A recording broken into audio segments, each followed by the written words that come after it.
We don't have enough tickets in here yet. That's still not enough. Well, there's probably 10 more people out there. Can I get a discount? Get 10 tickets for $3. Veteran discount. 10 tickets for $3? Yeah, if you buy 5 tickets for $5. The only problem is, oh, I got the $3.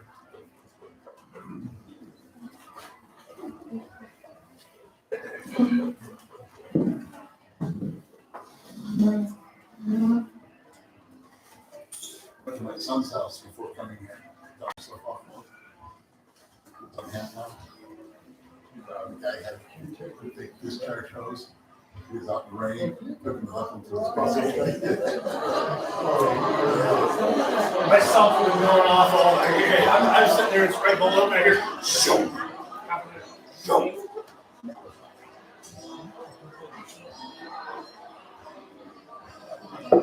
Gary.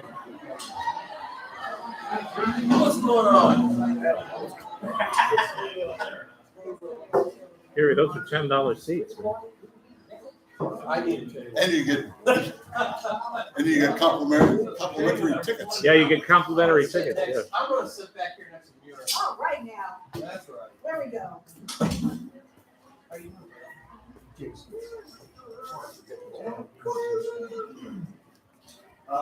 Jeff, whenever he's still, whenever he comes in. How you doing, Phil? All right, now if I recall, you make it right. Say, go ahead and do it, take the right, and go straight. All you gotta do. I think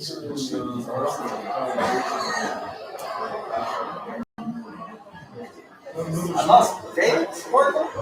He's with you guys. I lost him. Oh, squad guy? Product, yeah, product. He's not even here. Coming though. We're 50-50. We don't have enough tickets for this. If we don't sell enough tickets, I keep the ones.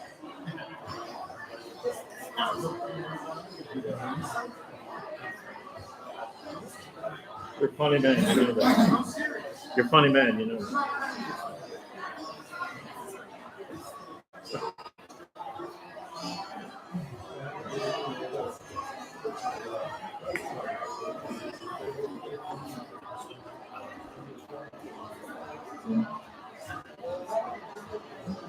We got Nick and Scott done already.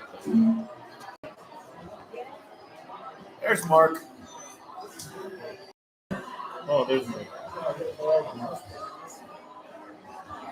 Who's doing the presentation? I am. What are you doing? Then the beginning. Oh, yeah.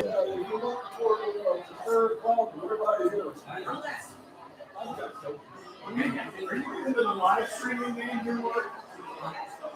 You got a selfie light.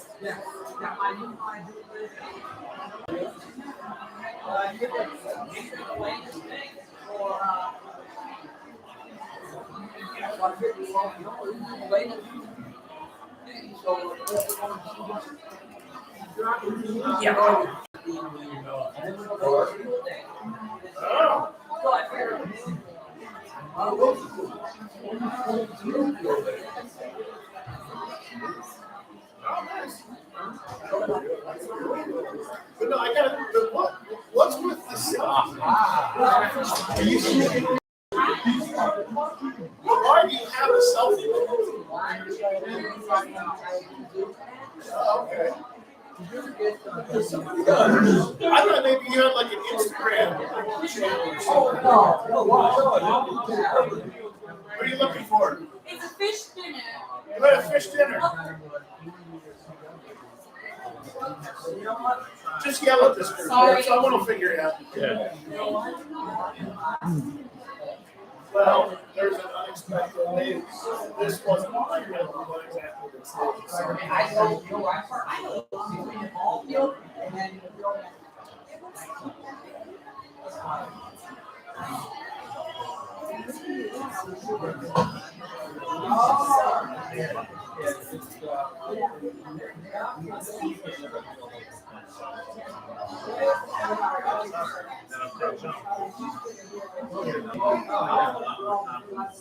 If you look on the, they have the frequencies with the prior to that kind of. That's what I did. I used that. Way good.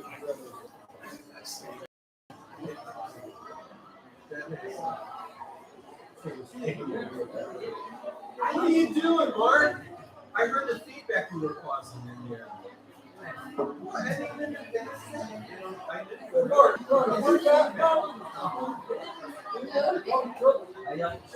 love the shirt. I have an original shirt.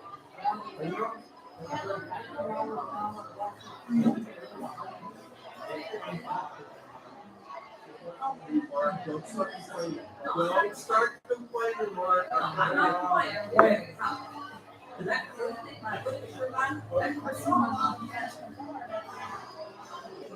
You know what? When was last time you listened to just last week, right? All right. You know, I get it. You're right about it. You're absolutely right. Yes.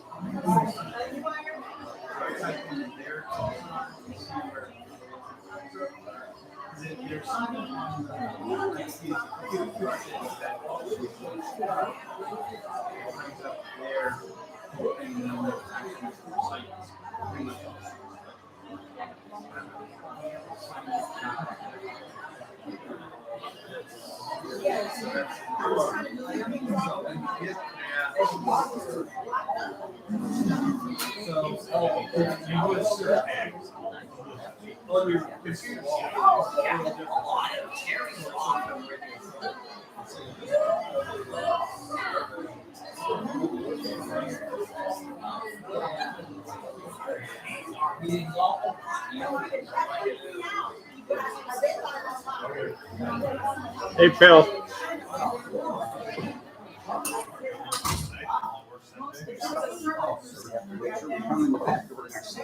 Yeah, probably.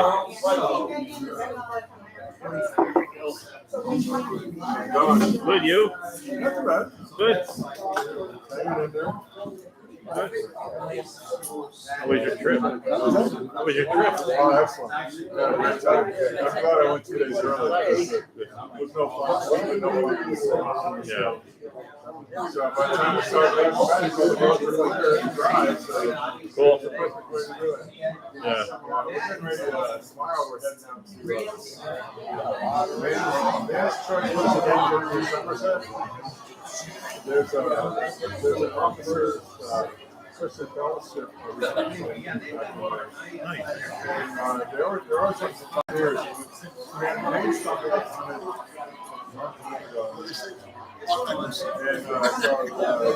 so you gotta see this. So we stopped by a couple of years ago, and they were talking about the weekend warrior program.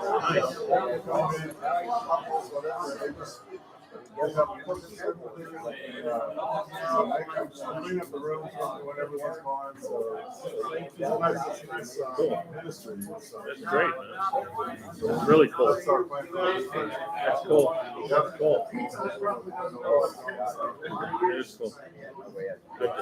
Yeah, I know a pastor friend of mine in here. I have a feeling it's a church thing.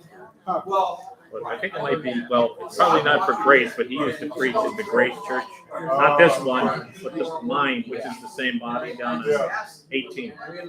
And but he went to another church, but I saw him and his wife in their baby. Freedom fighters. Oh, okay. Yeah. I'd like to look into it. I know they sang the Star Spangled Banner before this meeting. I mean, there's a couple of mile fighters getting some vagina. Did you? Yeah. There's some pretty good ones there. I'd like to look into it and see what they're all about. Yeah. We need more freedom, and we need more fighters. Cool, my friend. Cool. It is.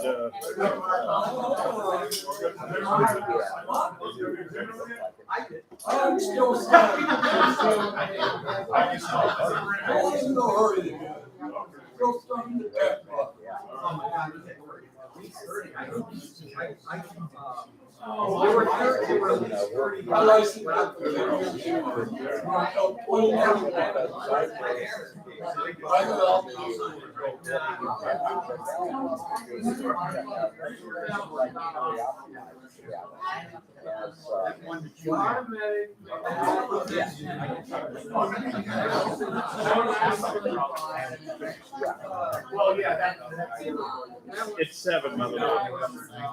It is 7. Okay. how many of them bailed on the parking situation? How many what? How many bailed on the parking situation? I don't know. Well, we got a nice group here. Not Yeah, bad. there's at least one more table. Oh, is still there? getting checks. Okay. Anybody need anything?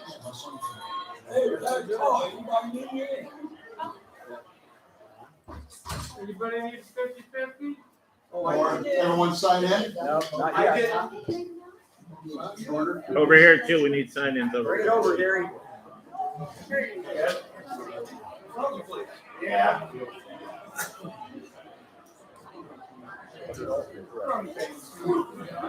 There's the anti-trivia guy.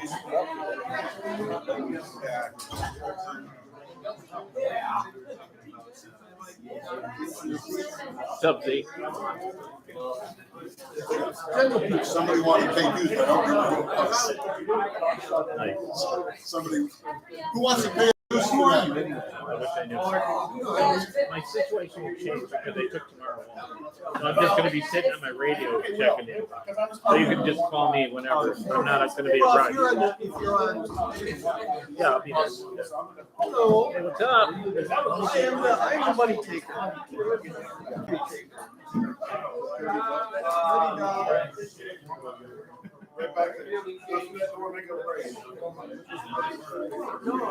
We can also do credit cards if we need to. Oh, now don't be getting fancy on me. Well, that's the one we have, the thing you.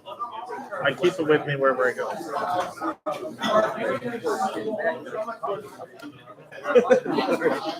All right, George. Yeah. Time of year.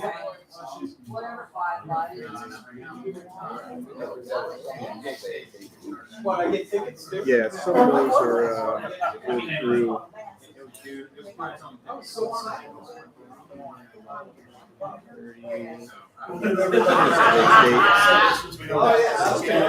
Uh, 17.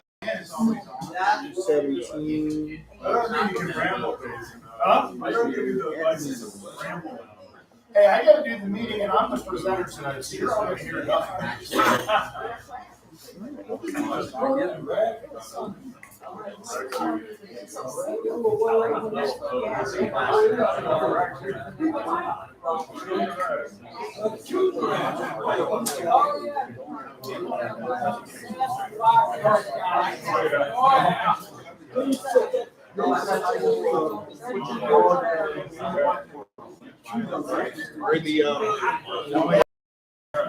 That's right, you're all set, thank you. I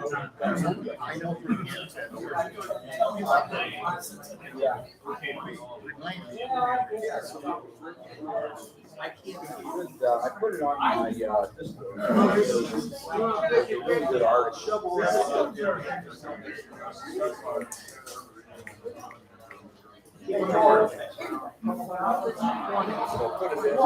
ham radio several points.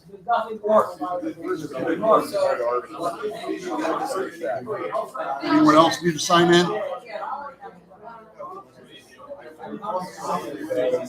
How it works.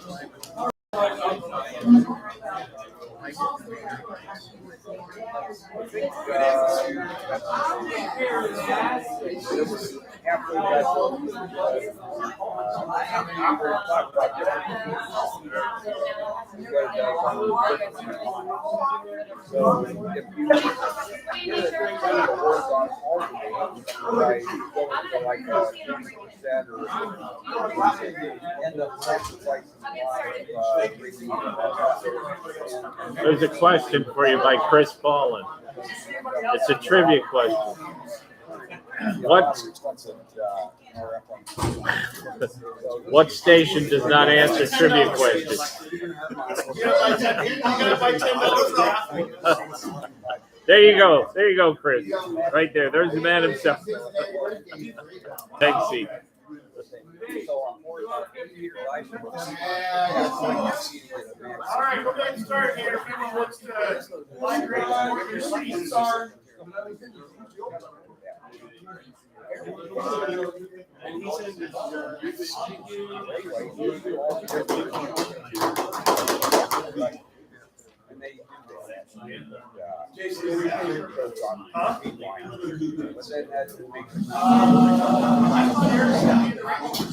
no, Eric was gonna watch it on He was gonna do it. He's not in yet. I don't. Eric online? No, not yet. But you know, you can watch the video for the minute. It'll be up online.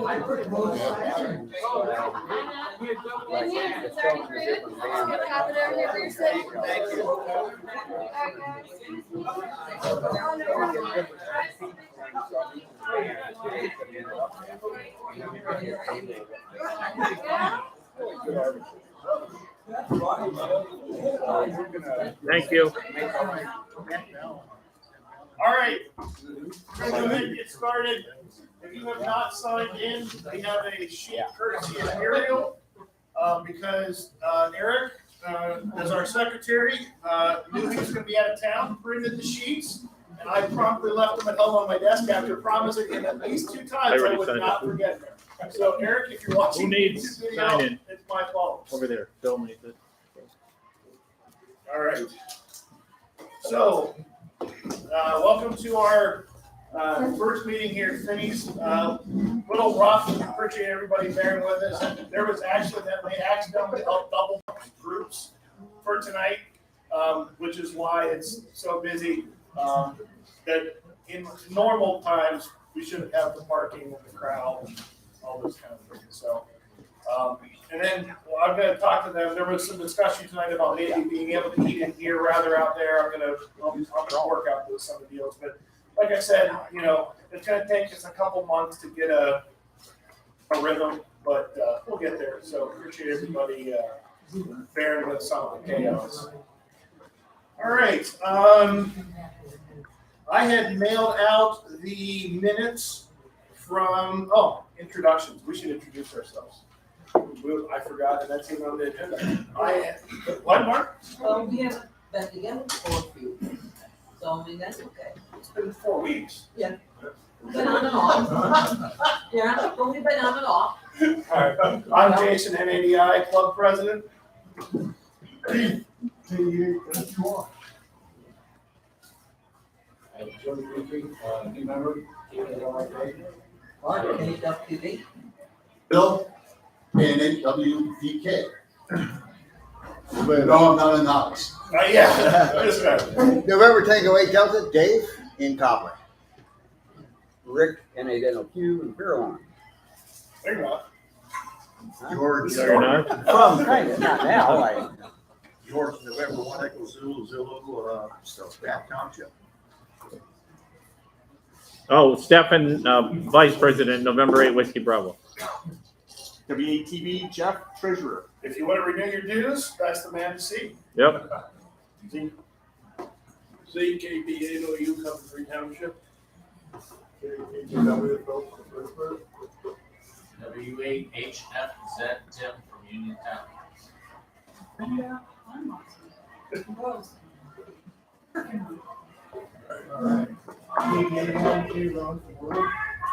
Yeah, go ahead, Quebec Whiskey Echo, Michael flooded to that.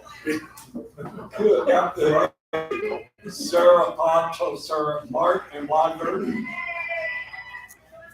You, Russ. Oh, I'm Russ, 88 BYT. Don't forget your 50/50. And Russ makes the food for More in the the middle. field day. Because of the microphone, because of our distance, you know. I'm Bill, N8LTR, life's too short for QRP. Nice. Bar is Mars. Nice. Aaron, K-E-A-L-E-A. Brian, K5R Barbecue. Gary, AACS. Where do you live at? Let me see here. Quebec, Waukegan. Gary's on the barometer now. Kilo eat like Elvis and Dinah. Tomorrow morning, as a matter of fact. His daughter. I get out even if I don't like it.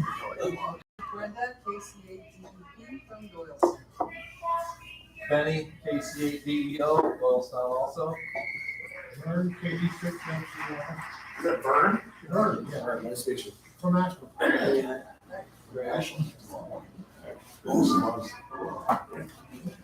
All right, I had mailed out the minutes a couple days ago. We need to approve those. Does anybody have any changes or corrections to the minutes? If not, motion to approve or use the correct? No, I have a correction. Uh-oh. The social committee did not only dinner, but they did breakfast as well. Just wanted to make that clarification. Social committee, Make the change. anybody have a motion to approve minutes? Motion approved. Dave, Stefan, second. Bunch of seconds. Anyone opposed to approving the minutes? Aye. No, if you reject the minutes, you gotta become secretary. Oh, no. That's the rule. Hey, So, to be clear, if you reject the minutes of the treasurer's report, that's your job from then on.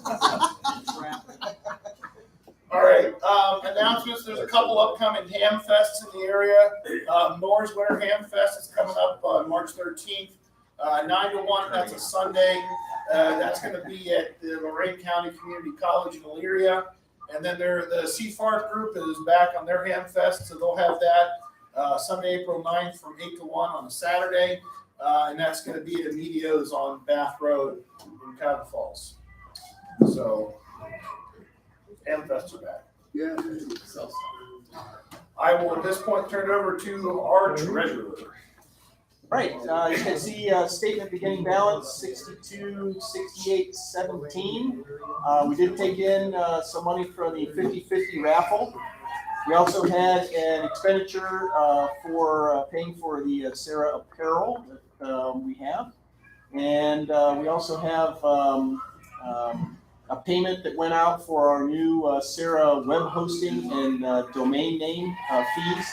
That is a one-time payment. It will be less than that annually, but there was like some setup fees and stuff in there.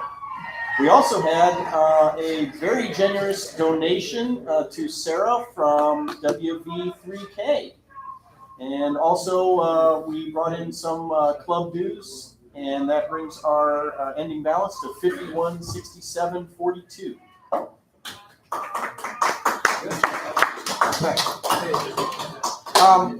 This is prepared.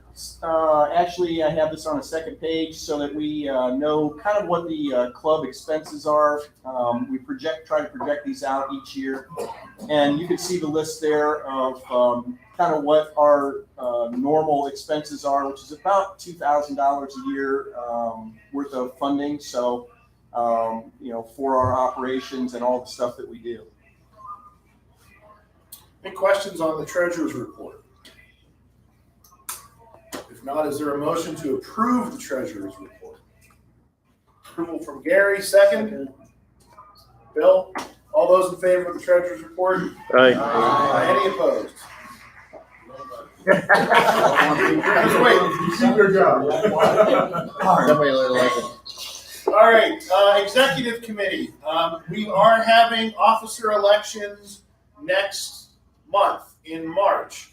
Tonight is the last night to be nominated if you're interested in running for office. I am standing for re-election, as is Stefan and Jeff for president, vice president, treasurer.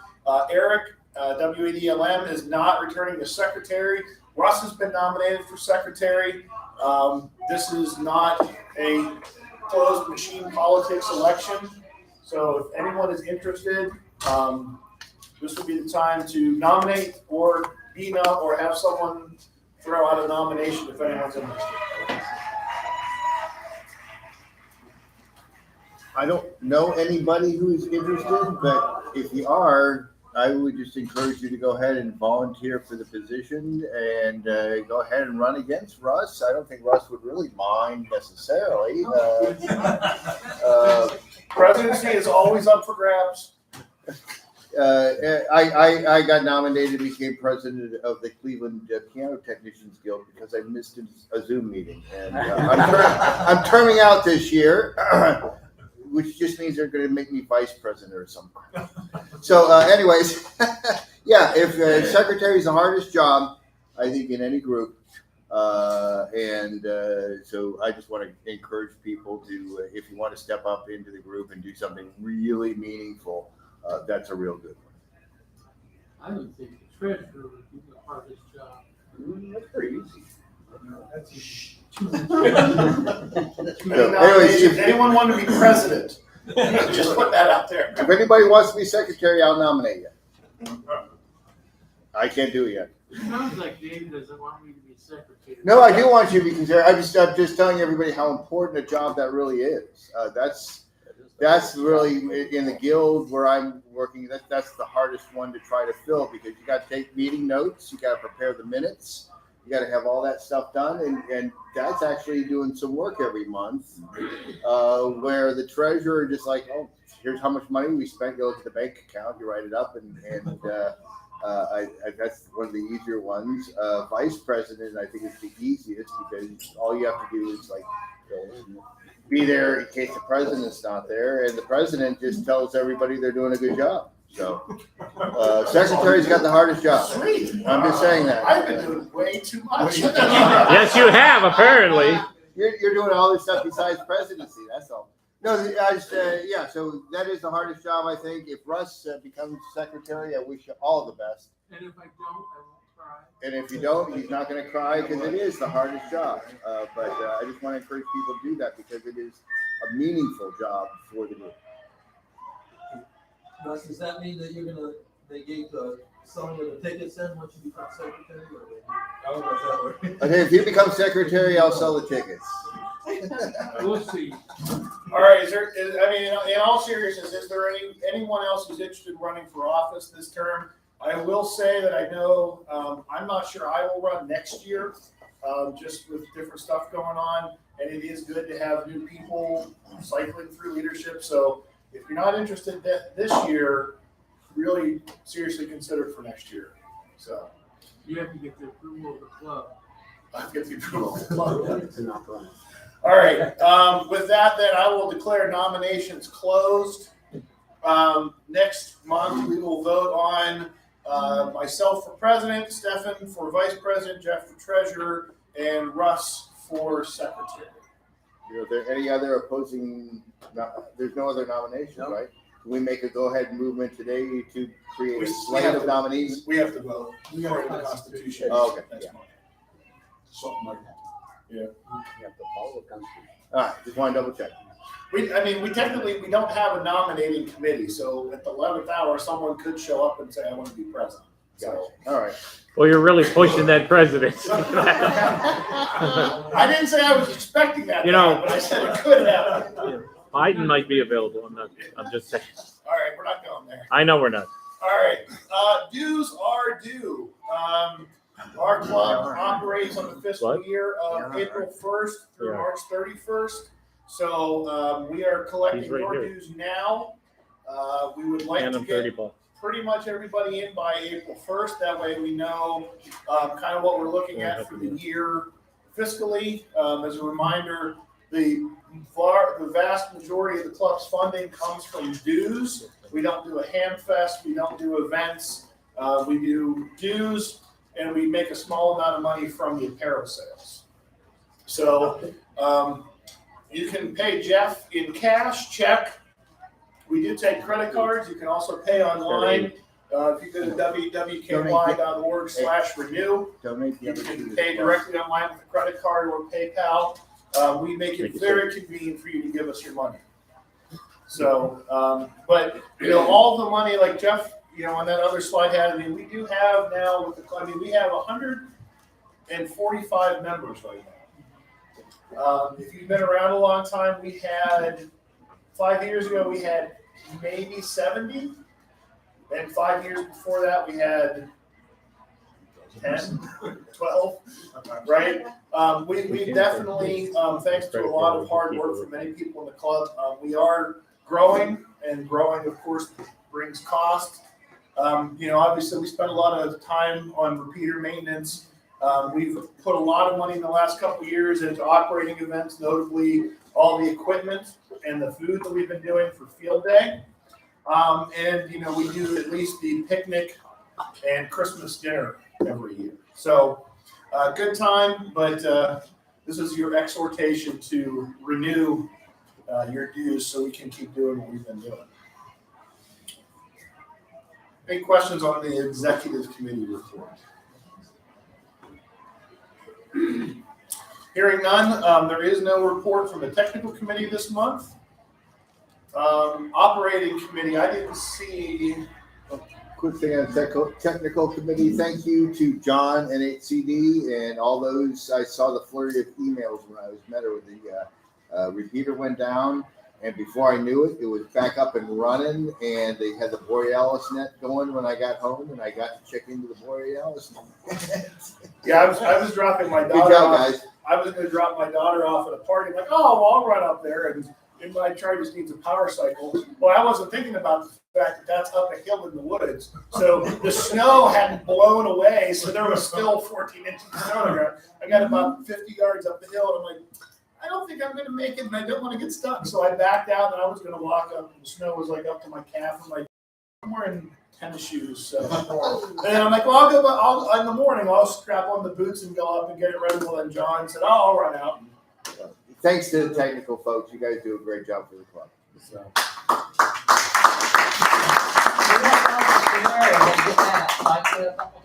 What, Mark? What was the scenario that it was having it? I don't know. We just power cycling. Just power cycling, like that. Just power cycling. Yeah, the news line on Tuesday night. Usually on at 10:30. By hand. 2 minutes late. By hand. I ran it by hand. Just for you, Mark. I enjoy it too. There's been some problems downloading the file. I haven't figured out why. It's sticking every once in a while. So. Okay, it just was 10 minutes later. I ran it by hand. I heard it wasn't running, so I logged in and I figured there was enough time, so I played it by hand. All right, operating committee. I know I see some people here who contributed field day. I don't see Chris or Dustin. Chris said he wanted to thank everyone who participated and helped with Winter Field Day. No other report, he said that. All right, so Chris put together a really nice event. This was our first Winter Field Day. We've always traditionally done ARRL Field Day in June. We decided to add this as a second event. Really nicely done event. Chris really did a nice job kind of organizing everybody to operate and help set up. We did operate 6 stations, or at least that was our intent. We did have an unfortunate antenna death in the middle of the afternoon, but we did operate as a 6, it's called a 6i, a six indoor station.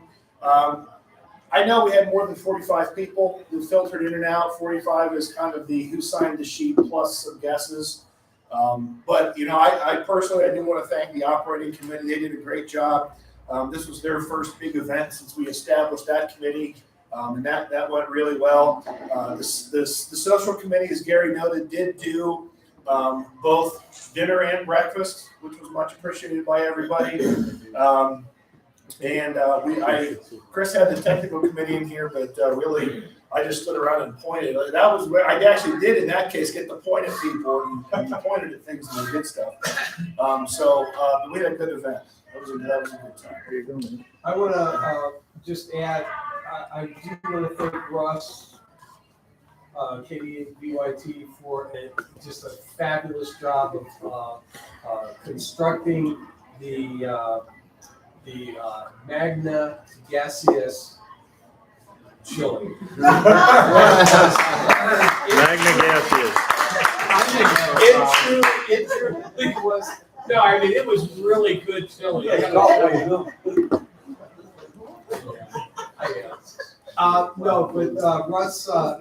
took the whole thing on and did a fabulous job. So I do want to thank him for his support and everything that he did. It was pretty tasty. It was very tasty. And And it kept on giving. macaroni and cheese.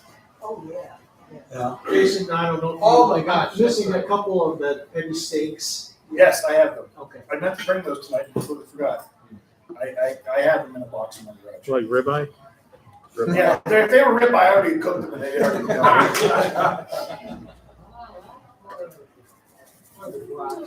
All right.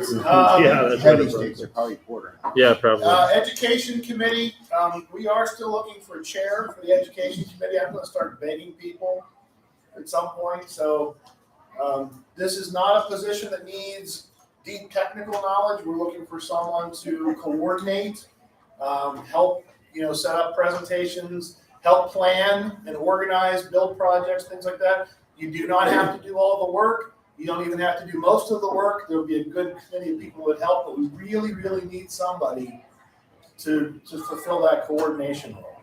So, you have to jump up tonight, that I really, really would appreciate it if someone would really consider stepping up for that role.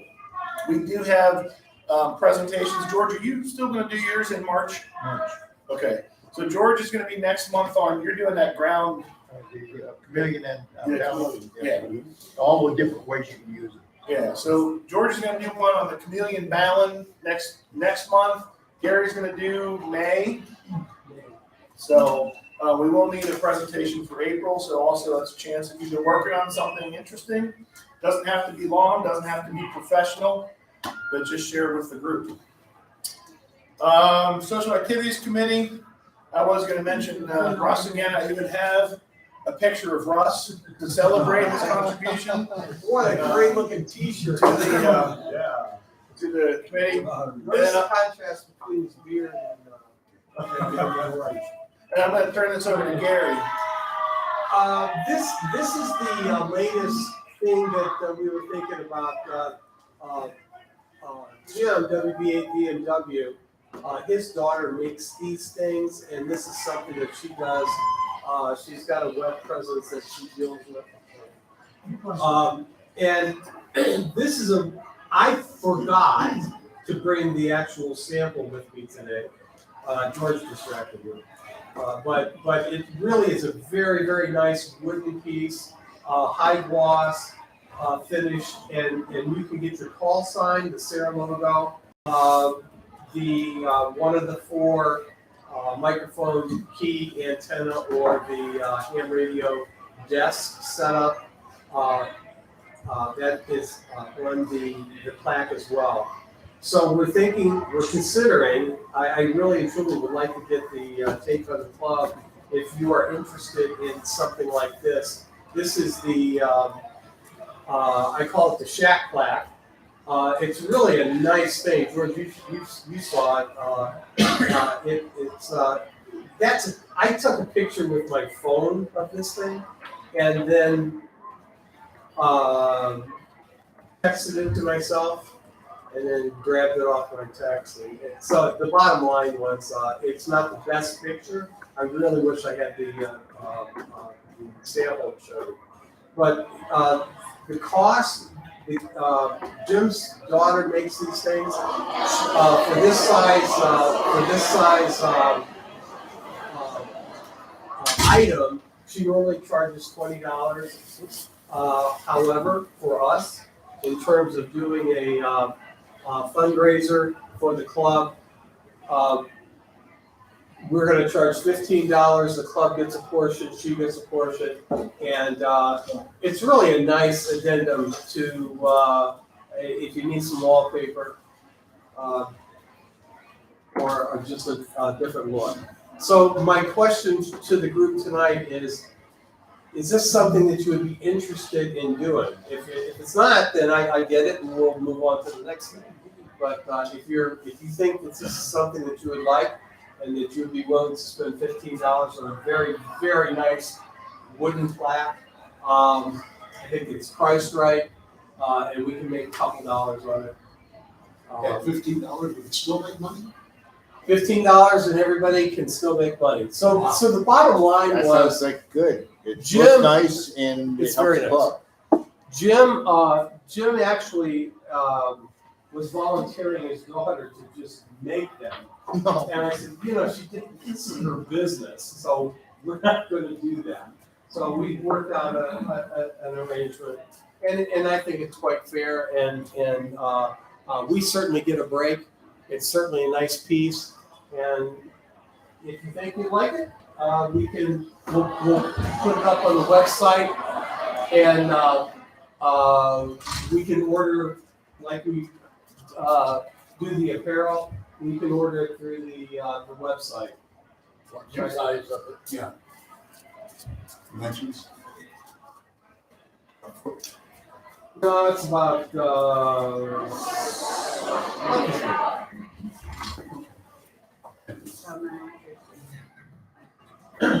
Don't do it. I'll buy one for 50. so anyway, I'm sorry. Then I'll buy one for $15. Well, it's a really great, I know you want one. So I'm not asking you if you're gonna buy one, but if you think you're interested, if you think that, of course, I mean, we're representative of the group. There's 140 members. So do you think we should pursue this? That's really the question. I'll buy one. I'll get one. Yeah, we would, I would, yeah. Anybody think it's a stupid idea? No, there's no stupid Besides idea. Benny. All right, we'll proceed then. Cool. So we'll put it on the website and we'll announce it through, it's a high gloss epoxy. It's wood, Right, like but then not that. walnut maybe, or whatever that might be. I've seen that picture. No. I brought the sample to the executive committee. Then did you paint them in that? All of, she paint then everything on the, wood? I don't know, but it's a secret, It's a really secret nice process, Mark.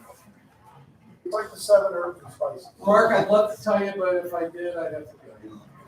So. But no, I think it'll be. Derek, contact information for her in Mad River, was talking about doing that for the Ohio party class. Oh, absolutely. Something like that? Yeah. Okay. That's wonderful.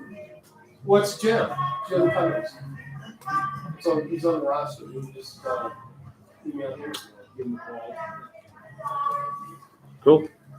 Okay. All right, well, we'll get that up on the website. All right, Send thank out you. some information on that. That was all we Oh, had. one more thing from so I noticed the field day shirts up here. Sarah's gonna have field day 2022 t-shirts that are going to be made, totally new design. They're gonna be awesome. I just wanna whet your appetite. Support the ARRL if you want, but support Sarah is a little better deal. With that, field day t-shirts are coming our way. So we'll be getting that out here shortly. Cool. All right. Yeah, we have Mark brought in the field day t-shirts to demo for us, so. All right, that is all we had for the business part of the meeting. Does anybody have any new business or open items from the floor?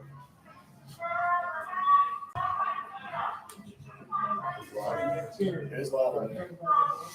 Although no one's ever accused me of not being able to be heard, so. Yeah, Teach your voice. Well, I was gonna say, it's well known, it should be, I got a lot to learn. But if nobody has a problem with someone who doesn't know about it, chairing the education committee, I would volunteer, but I'd be trying to learn while I'm doing it. Sometimes that's the best way. That's the best way to do it. I'm not gonna object. Can I make a comment? Can I make a comment? Yeah. Chairing the education committee doesn't necessarily mean that you need to know things. It's a cat herding job. Well, You're getting people, you're trying to find who does know things to teach you what you want to learn. And no So one's since allowed you to want to lie. learn so much, you would probably be very good at the job because you would bring people in that interest you, and you are going to find other people who are going to be interested in the same things. So what you're basically doing is looking for teachers within the group. You're looking for Elmers to come in. And so that's basically what you're doing. You're going to be recruiting Elmers. You're not going to be teaching us stuff. So I think it's probably a really good position. I know how to put stuff together. And you got it. You got it. You got it. It's yours, Muriel. Woo! We don't have to see the squirrel another month. That's awesome. If you're interested, I think you would be perfect for it. I'll try it first, I can do it. I can train you in cat herding. Nice.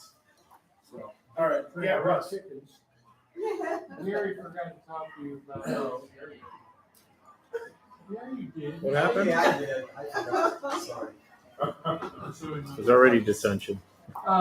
The Pioneer Club, which doesn't exist anymore, used to do a bus trip to the convention. Yeah, they did. And I was wondering if the club, or if there's enough interest in the club, would like to take that on. I can start looking into getting the bus and getting the tickets and starting that bus trip up again and inviting other clubs.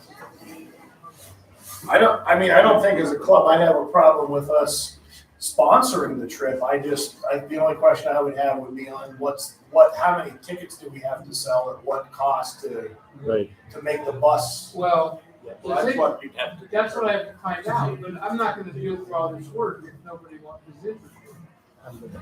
We'll get the information and then lay it to us in March or so. Yeah. Yeah, I mean. You got to give us something. By a show of hands not committing, are people interested in a bus trip to Hamvention? I mean, I know I have a hotel room I'm driving. I'm driving. Yeah. So you can ride a bus. But are you talking about like how Park did it, where they just went out for the day and back? Or are you talking about Yeah, bus hotel? that's what he's talking about. So a day trip. One day blast. If you honestly, if you go to Hamvention for one day, the bus is a great way to do it. Only because you don't drive, it takes you to the door, drops you off, go do the Hamvention, and then at the end of the day, you get on the bus and you come home. It really, I've done it a number of times with Pioneer Group. And quite honestly, if your intention is to go for one day, and one day only, which a lot of people do, it is a great way to do it. If you buy stuff, if you buy, that boat anchor that you just can't live without, well, you buy it, then you take it to the bus and put it underneath. Well, yeah, that too. You can find somebody with one of those carts. And seriously, if you're into a one-day trip to Hamvention, it's a great thing to do. I second that. Well, the one time that I went, I saw everything I needed to see in one day. Yeah, I mean, if you don't want to browse the whole flea market area, you can see everything like that. You like the new stuff. Just a comment. I think Gary's comments were really good. If you're going to see it in one day and not spend the money to stay overnight, I think at this point you probably have to find an RV park or something. But I do think that's a great idea. And the other thing I just wanted to mention is that of all the clubs in the area, we are probably one of the ones that are best positioned to try to sponsor something like that. So if Russ wants to maybe, I don't know if he needs our consent here, but maybe research the prices for our next meeting and let us know what it would cost us. Well, does anyone remember what the park bus cost? 70 or 75. It was $75. That included the bus trip and the ticket. If you bought it in advance. What's the advanced Hamvention ticket? Is it $20, $25? So we're looking at probably $50-$60 per head for the bus, which isn't bad. So, well, why don't we do this then? I'll put something up on the website. Is everyone doing okay? Anybody need anything? Can I do a short truth IPA? Short truth? Thank you. Absolutely not your hope, sir? Diet Coke? Some more diet, yeah. Some more diet would be good. Diet Coke or Diet. Dr. Pepper? Diet Coke, yeah. See, now Thank you, thank you. You said Mountain Dew? Anybody else? I want Dr. Cut. Dr. Pepper? Diet Coke. Diet Coke? You mind? Diet Coke. Diet Coke, okay. Anybody else? Dr. Pepper? Okay. Okay. Thank you. Thank you, sorry for the interruption. Oh, you're No, you're fine, you're fine. So, yeah, this is, yes, okay. So why don't we do this? I'll put up something on the website, where we'll take a soft commitment to being interested in a ticket. We'll price it about $80, because I'm sure that the fuel costs have gone up in the last 2-3 years since. We Yeah, were considering a better bus too. well, I don't think we can, I don't know that we could really solicit interest unless we know what we're looking at. No, I get it, but I think that's reasonable.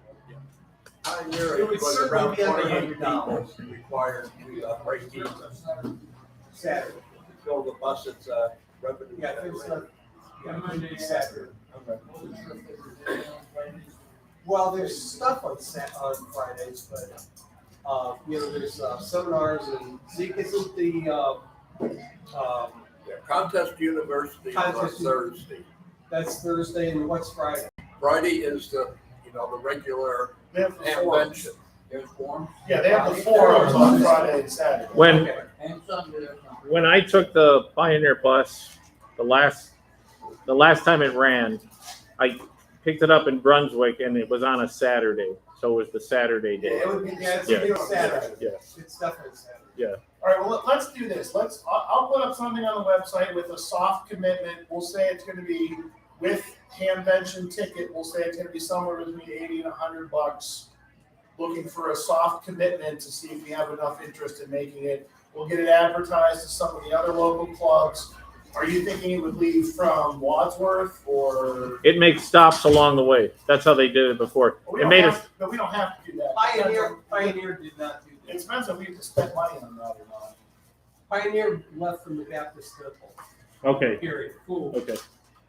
It was the car that left in Parma and they went and stopped in the diner. That's what it was, yeah. That's the one. I was on the other I one. think Wadsworth would be a good starting. Yeah.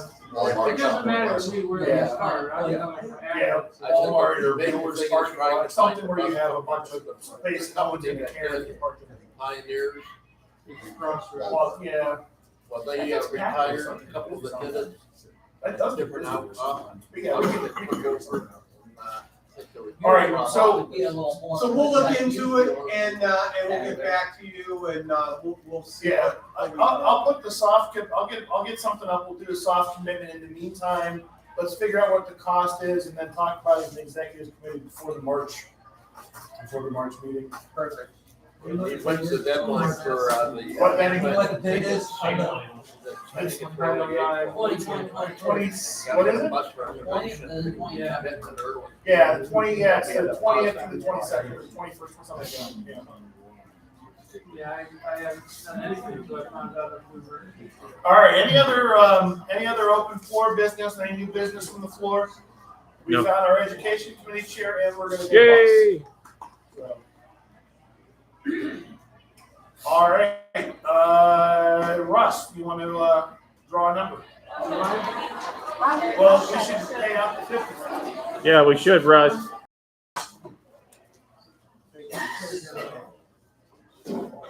All right, get out your pink tickets. I have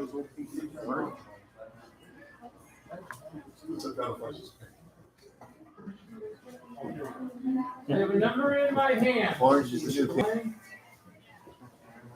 Nope, wrong one. Hey, Bill, you gotta be present.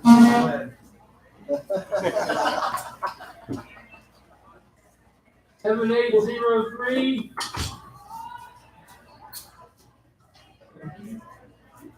I got it. Well, this diet? Thank you. 933. Thank you. And then I have one more. Eight. Oh, right here.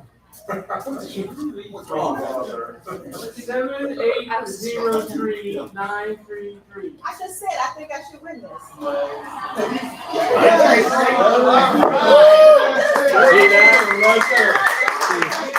See, that's what happens when you become a committee chair.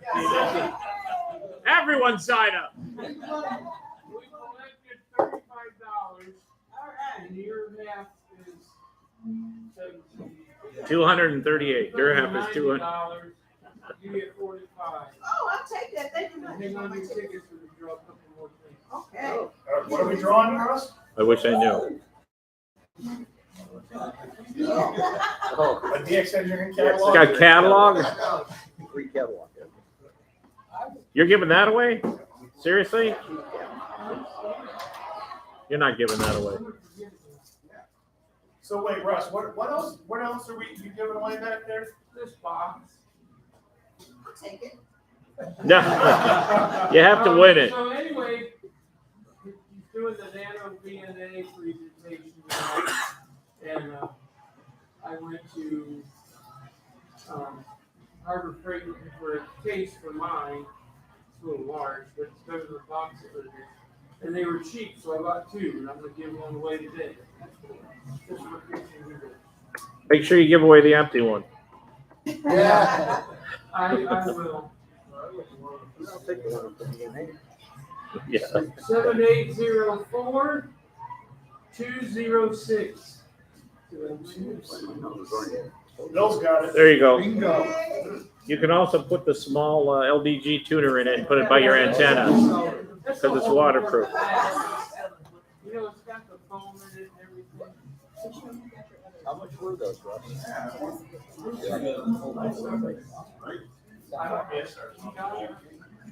All right, put on your ticket. Got another drawing. That's it. We're gonna Oh, give away this DX Engineering high-end catalog. It must be made of gold because the price is here on it. All right, here goes the last ticket. 7804306. Oh, Okay, I want it, but I don't want it. there you go. Winner, winner, chicken dinner. And also, who brought this stuff? I did. I was at DX and they said, here, take it to the meeting and hand them out. I'm not gonna draw for all these. So. No, Just give them away. If anybody wants Here, I them, want some. give them away. I definitely need one. What are those, the Icon band plans? Yes, yeah. That's what they are. and it's another. All right, so we'll take a motion then to adjourn the meeting. Motion to adjourn. Stefan, anyone second? Muriel second. All those in favor of adjourning? Aye. Anyone opposed? All right, next meeting Thursday, March 17th, 7 p.m. Dinner, possibly in the dining room, possibly here. I'll find out and I'll let everybody know. 5:45.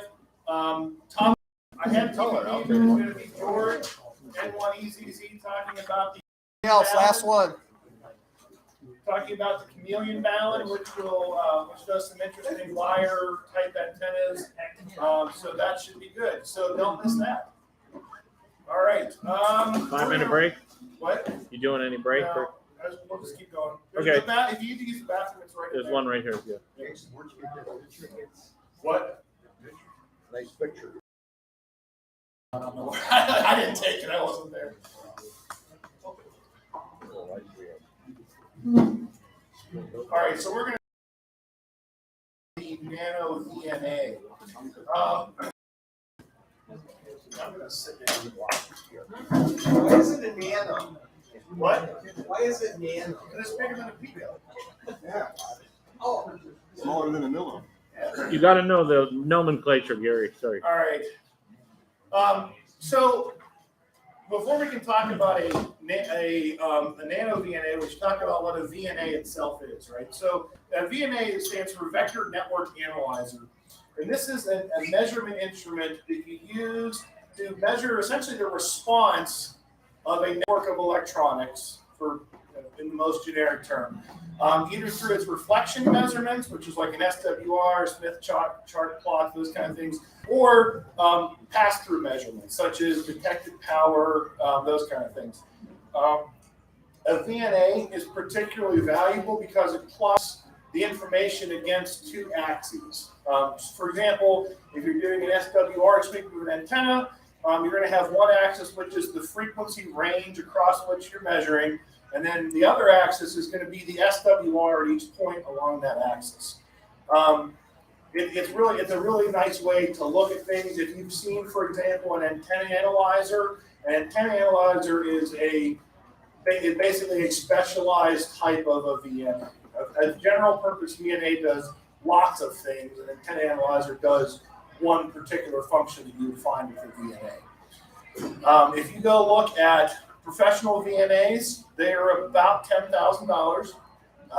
And that's probably used on eBay at this point. They are very expensive. They are very, very, very accurate instruments that are used in commercial applications, HF or RF, microwave, those kind of things. So for many, many years, they've been extraordinarily cost prohibitive.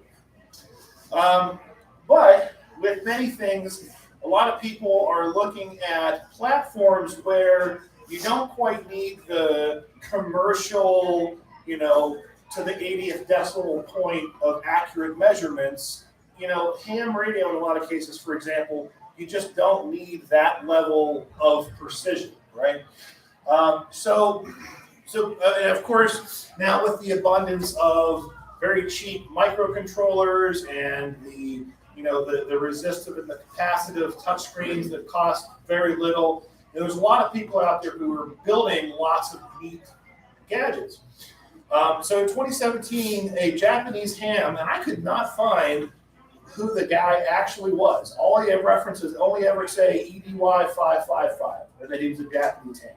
So some guy who was a ham, EDY555, released an open source project that basically builds the features of a VNA on top of an STM microcontroller. So an STM microcontroller is a small little general purpose processor. And he based that work on a group of hams in Texas who had used a STM microcontroller basically to build a little SDR, software-defined radio receiver. So he built this and kind of released it, and people were kind of interested, but you had to buy a kit and assemble it and load the firmware. I mean, it was useful, but it required a lot of work. From that, a Chinese ham, whose name is Jen Hu, and he goes online by Hugen, he created a fully assembled system and offered it for sale. So it was a fully packaged up device. It had a little menu and everything on it, and he started selling them. Those became wildly popular, and there were several generations of them. But what happened was, since it was open source and everyone could get a hold of the code, lots of people started contributing to it, and it started getting more and more and more features and bug fixes. So what's resulted now is there's a package out there that's called the Nano VNA H and the H4. And these are sort of the forefront of the Nano VNA product line if you want to go buy a prepackaged Nano VNA. There's different kits if you want like different screens and things like that. You can go build your own. But like this is a Nano VNA H4. You can go to R&L Electronics or a couple other stores and buy as a kit, pre-assembled, pre-set up, everything you need. You can go out and buy this for about, I think these are about $70, $80. They might even be less than that. So I'm going to talk a little bit about using the Nano VNA. I bought mine a couple of years ago. It is a quote-unquote original for whatever that really means, which is not a whole lot, right? It's a Nano VNA H4. You can buy the current model from R&L Electronics. That's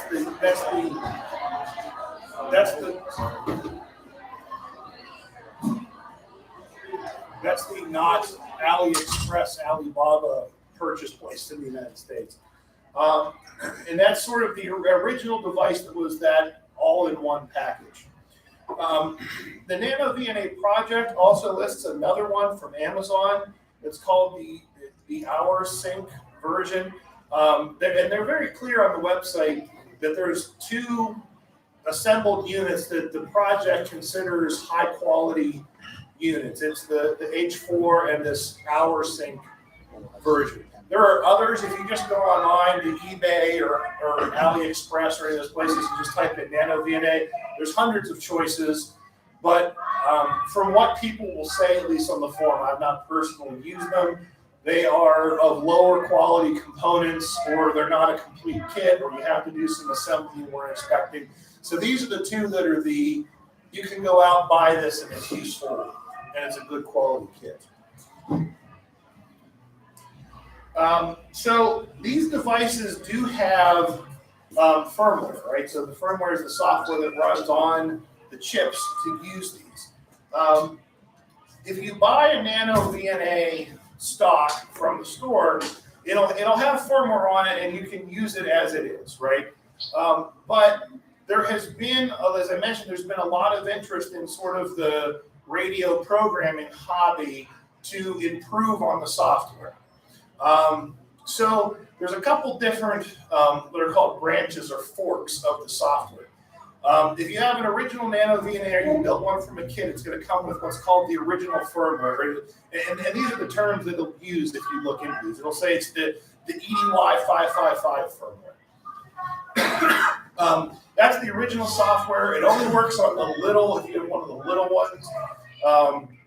It's updated infrequently, and you really can't use it on a commercial device. So if you come up with a kit where you got a hand bench and maybe someone's selling kits of them and they're about this big, that's what you'll end up with. The H and the H4 version use the GenHue software. That's the Chinese guy who kind of productized it. The software was adapted for the new circuitry they used, and this is what, if you go and buy a prepackaged device, this is the one that your system will come, some version of that software is what your device will come with. The final version, and this is the one that I personally use, and you'll see the demonstration, and it's mostly equivalent functionality, and the visuals are a little different, is a version, it's called the Dislord version. Again, Dislord is another programmer that's their name online to go by.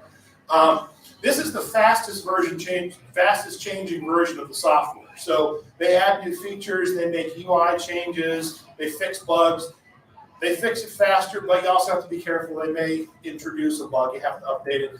And eventually the code from that ends up back in the original commercial product, but it takes quite a while. I have found that the Dislord version is very stable. It has some nice changes to it, I think, with like the menu interfaces that haven't, at least the last time I looked, hadn't made it back into the commercial product, and that's the reason I use this version of the software specifically. So if you buy a Nano VNA, regardless if you want to keep with the stock firmware, so to speak, or the Dislord version, you should get the latest version of the software. By the time those devices are manufactured, boxed up, shipped across the ocean, sit in a warehouse, and you buy one, that software is probably a year and a half out of date. Will it work? Yes, it will absolutely work. Are you going to get the most out of the device that you could? You will not. So unless you really, really don't want to bother with doing the update, I would strongly suggest that you do, it takes 10 minutes, right? Take the 10 minutes to do the software upgrade. The upgrade process is fairly straightforward. It may seem a little odd the first time you do it. You have to get a driver and install this driver and plug it in, and you've got to run this funky little program. It's not as complicated. When you've watched the video for the first time, you're like, oh, I can't do that. It's not as bad as it looks. If you just sit down and watch one of the install videos, pause it, do the thing you just saw, unpause it, do the next thing, it goes very smoothly. This will be up on the website. This is a very good video that in very detail will walk you through the firmware upgrade process. So before we get into some of the use, any questions on what a VNA is, the nano VNA. Any questions? And this is not a TDR though, is that right? A TDR. Time delay. Oh, no. Oh, yeah, it can. It will. Yeah, So it can. Can you chart it?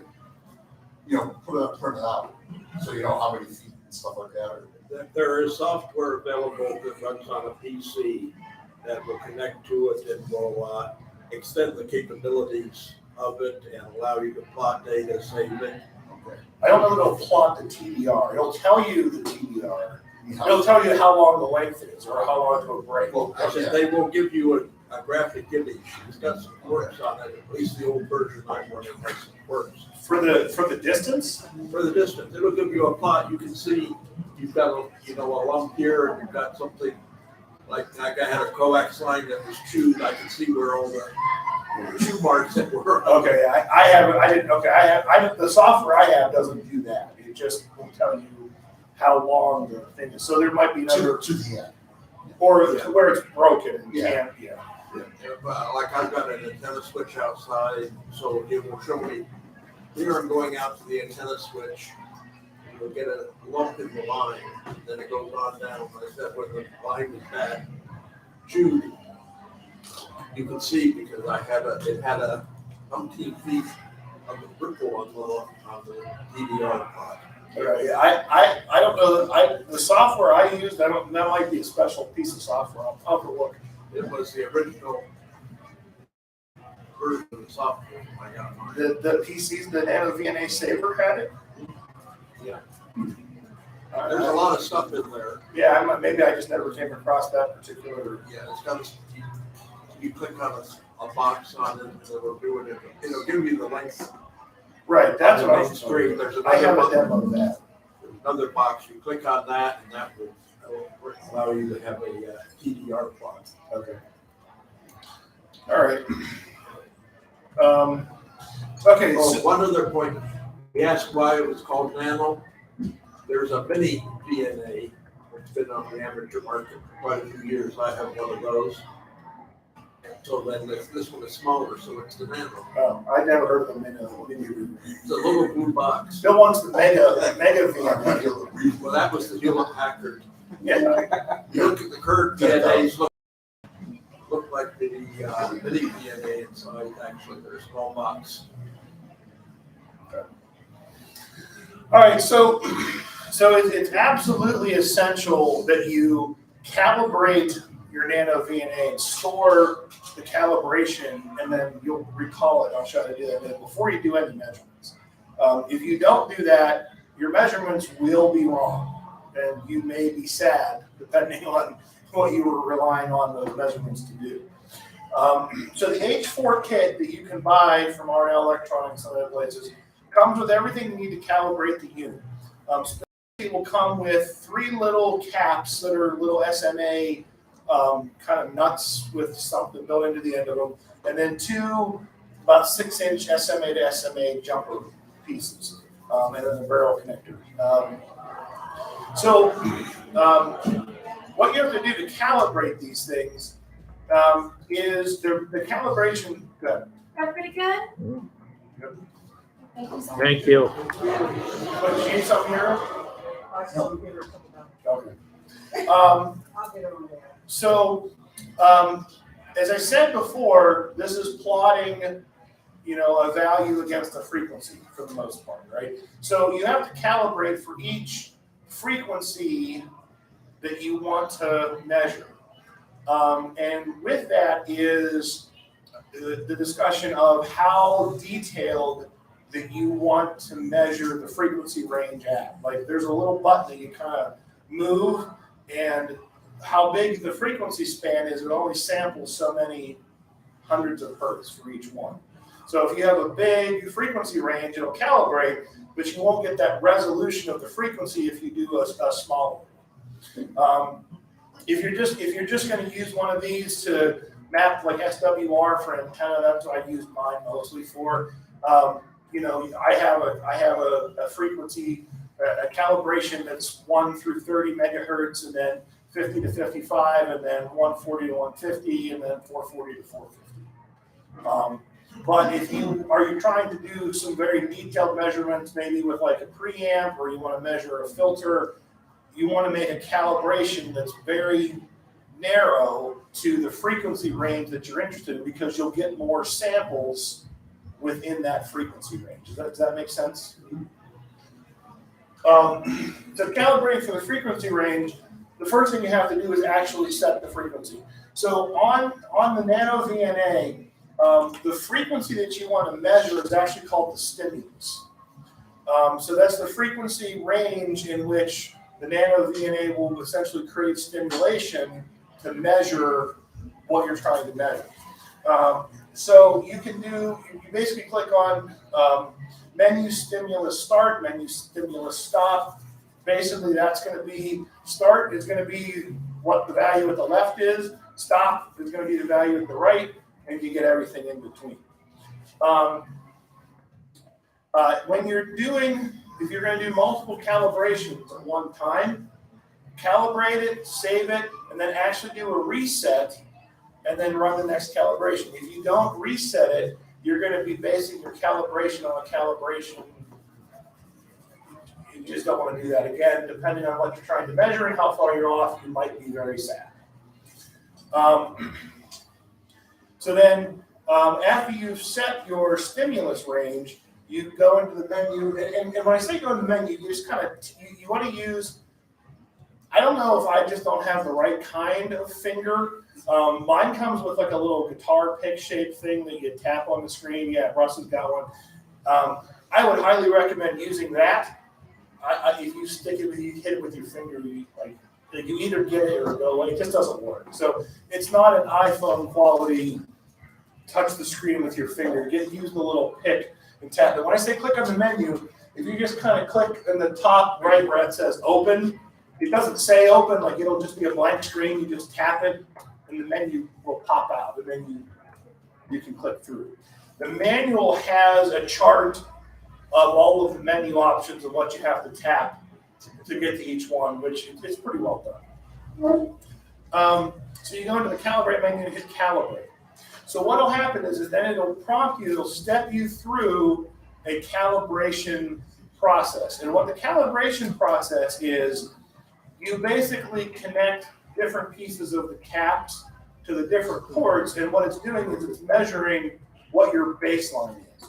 So the first thing you'll do, it has a button on this flat screen, so you'll see open, short, load, isolation, through, right? So you have to do 5 steps to the calibration. So the first one you do is an open. So as I mentioned, you'll get these 3 little caps that come in the bag. I mean, they're literally the size of an SMA, so they're about that big. I would get a very strong baggie to keep them in when you get it. But and they're not labeled, which is kind of annoying, but when you look at them, it's pretty easy to tell. The open one is just a shell. There's nothing in the middle. It's one color. It's a brass copper color. That's the open. The short will look exactly the same as the open, except it actually has a pin sticking out of the middle, and it's exactly what it sounds like. It's going to short the pin to the shield. And then there's a 50 ohm dummy load, essentially. That's basically, it's on the outside of that one. All the ones I've seen, the outside is like an aluminum steel color, and then in the middle it's a copper color. You can see it actually has like the polyethylene insulation. It looks just like the end of a coax connector.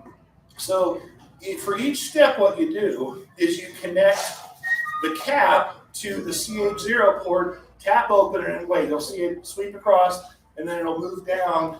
And when it moves down, you get a little checkbox next to that particular calibration that you did. So you'll do that for open, and you take that off. You put on short, tap short. It'll do that. And with the check mark, you take it off. You put the load, tap it.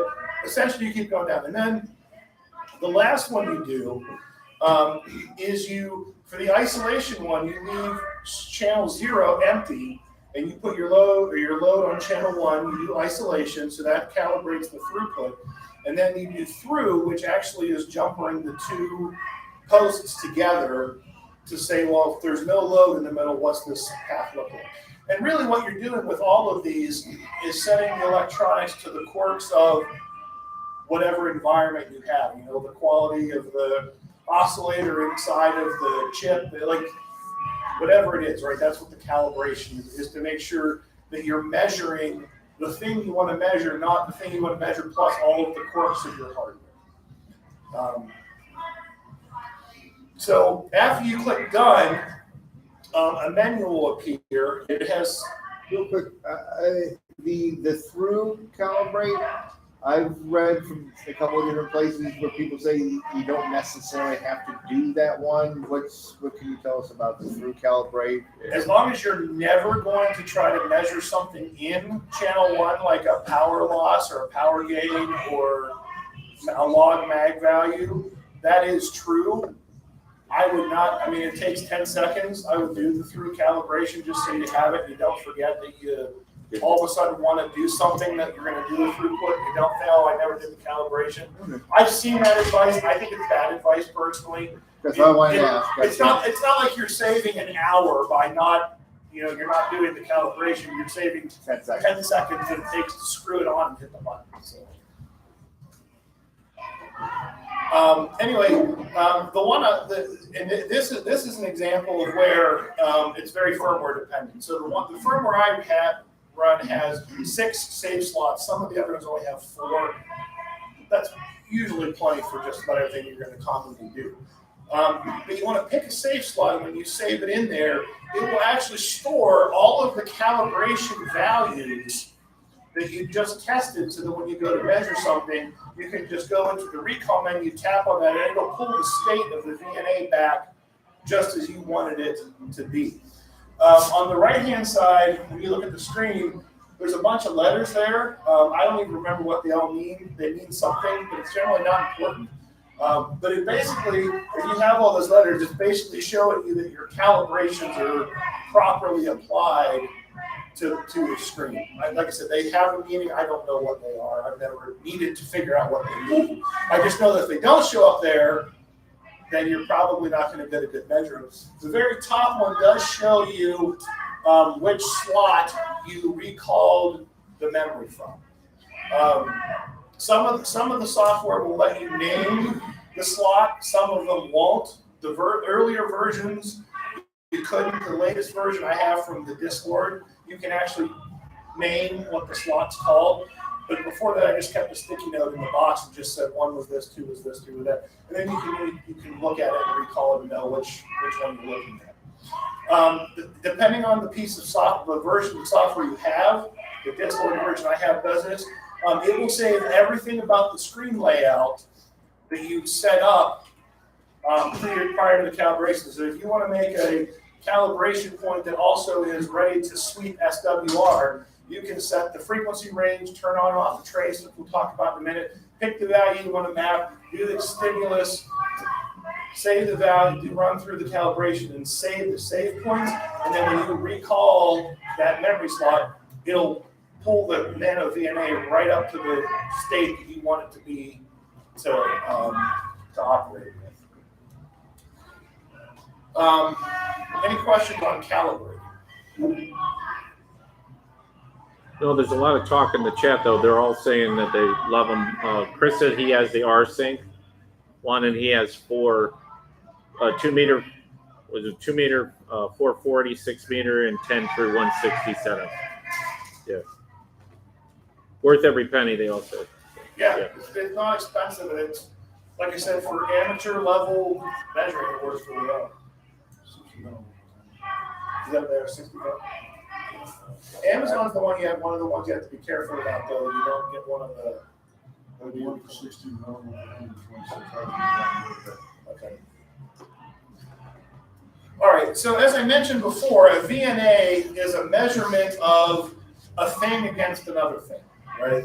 Nice. In this case, for everything except for the polar plot, so you can do a Smith chart. And you can do a raw value plotted on a polar graph, which I guess would be useful if you were plotting a couple things, but I've never found any real reason to use that. In most cases, you're going to have an x-axis of the frequency and a y-axis of the thing that you're measuring, right? And what its unit is going to be is based on what thing you're actually measuring. So like I said before, when you set the stimulus, the range of the stimulus is the range of the frequency that you want to sweep across. And this is one of the most confusing parts, I think, of the software, is how to enter a value in this screen. So you can usually only enter 4 numbers in this screen, which is all sorts of confusing when you start thinking about, well, how many numbers do I need to represent megahertz? So the way this works is you punch in 4 numbers with a decimal point, and then you basically have to choose a multiplier on the right-hand side of the screen. So G for gig, M for megahertz, K for kilo, or X1, which is essentially no multiplier, right? So for example, if you wanted to measure 100 hertz, you would enter 1000 X1, right? If you wanted to say 3815 kilohertz or 3.815 meg, you could enter 3815K, or you could enter 3.815 M for meg. 54 megahertz, you would enter 54 M for megahertz. Does that make sense? It took me a little bit of thinking about how they did this, and the older interfaces were much more confusing than the later versions. Does this make sense? All right. So when you set the stimulus, you can pick a stop or a start value. You can also set a middle value and a range value, and they all are tied together. So I don't know why you would do this, but you could set a stop in the middle, which would be weird, but you could do it and it'll pick some. Yeah, basically either pick a stop, think of it as either setting a start or stop, or picking a middle and a span. And don't confuse. Again, you have the option to do strange things, but it's I don't know why you do it that way. So does that make sense for the stimulus for that X? This is talking about that X axis here. Does that make sense? Mm-hmm. All right. So Y-axis. The Y-axis is the value of the thing that you're going to measure. The thing that you're going to be measured is called a trace. So the trace is the plot of the values of the thing that you're particularly wanting to measure. Now, on the Nano VNA, you can actually put 4 traces on the screen at the same time. Sometimes that makes sense, sometimes it doesn't. Like you can overlay a Smith chart on anything, which that might be useful for somebody, I guess. But so each trace is either on or off. And if it's on, you can select it to be modified. So again, this is a little quirk of the UI. So each trace has a color. This is enabled, and it will show up on the graph. If it's gray, it's turned off. If it's on and it has a little checkbox next to it, is if you go and edit any of the trace or the display options, that's the trace that you're editing when you're making the changes. If you want to turn it on, you single tap it. If you want to turn it on and select it, and it's been off, when you tap it, it'll turn it on and select it. If it's already on and you tap on it, it'll just jump to it. Tap it again, it turns that frequency off. I have usually found that I usually want 1 trace, maybe 2. I've never run into the reason I've wanted all 4 on at the same time. It makes interesting pictures, but you know. So usually everything you're going to see me demonstrate is only running trace 0, that very first trace, because I'm only measuring one thing in the example. So in this case, I have trace 0, which will be the yellow trace, right? So I've turned that on. I've turned all the other traces off. The other thing that you have to pick is the format, which is essentially the thing that you're measuring. So when you go into the format menu, you'll see a bunch of choices, and they'll look like SWR, log mag, a Smith chart, a phase, delay timer, which isn't always implemented well, resistance and reactance, you can measure a Q factor, and then there's some raw values. How you use all of these is way, way, way beyond the scope of this presentation. But for this example, I actually have, this is actually an SWR plot. So in this case, I've capped format and chosen SWR. And then the other thing you have to pick is what's called scale per division. So scale per division is essentially what does each line on this graph mean. So by default, if I remember correctly, for example, if you don't change the scale by division, if I remember correctly, the nano VNA the top line will be an SWR of 16:1, which is not useful. I mean, basically, once you get past 3 or 4, it's like, oh, that's bad. I should stop. Right? Yeah. So, for example, if you set a scale, so you basically scale per division, you're going to have to do a little bit of math in your head and think about, how big do I want each one of these little lines to be? So, for example, when you're measuring SWR, if you want to set the top of the screen to be 4, right? Because usually your tuner can't handle anything more than 3 unless you have like an external commercial tuner. So if you're testing an antenna just for your internal tuner, you don't want it to be higher than 3. So make the top 4, and then you can easily see, oh, well, that went way past the line, right? So, for example, if you want to measure the top of the screen to be 4:1, you want each one of these lines, since there's 8 of them, you want each one of these lines to be 0.5, right? So this is 0, 0.51, 1.52, 2.53. Does that make sense? That's the scales per division. So Are you reading the top or the bottom? I'm sorry? When you're saying each one 0.5, are you because the graph comes down, it looks like. So are you reading the top line, the very top of that screen to be 0? It depends on what you're measuring. So for SWR, the bottom will be 0. If you're doing like a log mag power calculation, 0 dBm will be at the top, and then the drop off will go down. You kind of have to fiddle with what you're trying to measure to determine where your 0 point is. You know what I said? Give me the old gauge. It was a lot more easier than that. The whole gauge of what? SWR mean. So anyway, this is for example, one of the interesting things you could do is you could plot the SWR through a filter, right? So you could plot the SWR plus what the power cutoff is if you put it through. So that's a way you would put two traces on one display. So SWR, as I mentioned, and this was the first example, and doing all of the processes are pretty much the same thing. You recall the calibration point that you set for that frequency range. You set if you want to make the stimulus smaller within your calibration range, you can do that. Although in general, it's best practice to leave the stimulus range of the same thing you calibrated for. So in this case, I've disabled traces 1, 2, and 3, so I'm only showing trace 0. As I mentioned, I set the scale per division 4:1. If you want a wider range, like I said, you could do it 1 or 2. That'll give you 8 or 16. Depends on what you want to see. And then at the very top, it's kind of off the screen, there's like a little scroll wheel on the top.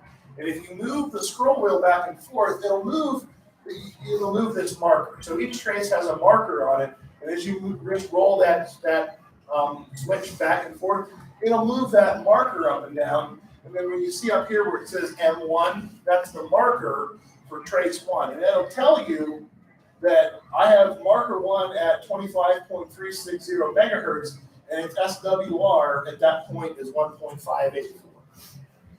So that's how you drill down to what the exact point that you've calibrated for, and then you want to measure it. Another example, so this is measuring input power versus output power. So in this case, this is where I'm doing a through measurement. And in this case, I'm actually measuring the 20-meter bandpass filter that we use in field day. So what you can actually see here is this shows you what the isolation level is from the injected signal across this whole spectrum. So the way this one shows, it's actually upside down from the way you might normally think of it if you saw it in like a spectrum analyzer. But this shows you that you're essentially a difference of 40 decibels from your baseline to the pass in the filter. So measuring the bandpass filter, I can say, okay, this is 10 dB of this is 40 dB of isolation from from the signal that's injected to the signal that's rejected, right? So in this case, what I have is I have one end each, and if you saw it in field day, winter field day, those silver boxes, and they have a connector at each end. So I have one end of each of that filter, and for a filter it doesn't matter. I have one connected to the CH0 port and one connected to the CH1 port. So I set trace 0 as log mag, which is just logarithmic magnitude. I set the scales to per division to 10 so that it fits on that picture. And then basically you can see here that the isolation is 40 dB. Doesn't that say S11? I'm sorry? Doesn't that say S11? At the very top left, S11 is a reflection. It's not. You're right, I have the screenshot wrong. That should say S21 is. So, but anyway, so this would be a 40 dB isolation. So, and this is a good example, Dave, of why I don't like the recommendation to not move through. No, were you just measuring the filter on the table? Yeah, so out of CH0, the nano VNA will put out 1 milliwatt of power. And then it'll measure the power coming in to CH1. I built a UHF preamp not long ago. It was kind of interesting. I actually put 6 or 9 dB attenuators because it was a 15 dB preamp. And then I could actually tune the preamp so that I got the peak of the amplification wave right at the frequency. But in those cases, you need to have an attenuator because the receiver port will only support a milliwatt. So if you put a preamp on it, for example, and put a 15 dB preamp, you'll burn out the receiver. All right. So this is what Zeke was talking about. There's a piece of software called Nano VNA Saver.